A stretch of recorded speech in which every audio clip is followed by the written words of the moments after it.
una de las, digamos que la principal razón por la que se producen las posesiones otra vez, la persona abre una puerta para eso.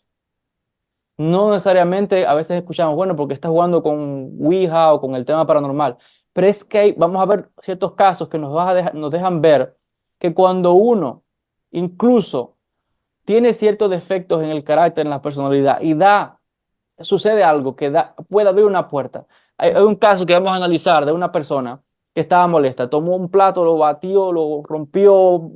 En el momento en que te enfadas, ya estás moviendo una energía y ahí mismo abres una puerta para que entre una energía con esa misma similitud que estás atrayendo. Entonces la persona abre una puerta y el espíritu busca la forma de colarse, de entrar.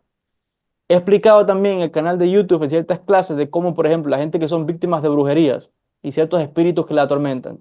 Si la persona es fuerte espiritualmente, no hay brujo, no hay nadie que pueda hacer daño a esa persona porque está protegida. Si no, usted no tiene fe en lo que usted cree. ¿Qué va a hacer el espíritu? Le envían al espíritu y ese espíritu, ese muerto, va y se para frente a la puerta de la casa de la persona.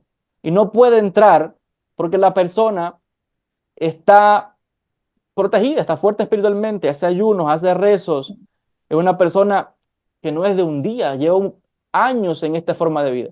Pero si un día la persona comete el desliz, como digo, de que hace algo como lo que expliqué, se enfada, discute con la esposa, algo sucede, ahí se abre la puerta para que esa entidad que estaba ahí plantada, que no podía entrar, ahora tiene la oportunidad de entrar y crear más problemas.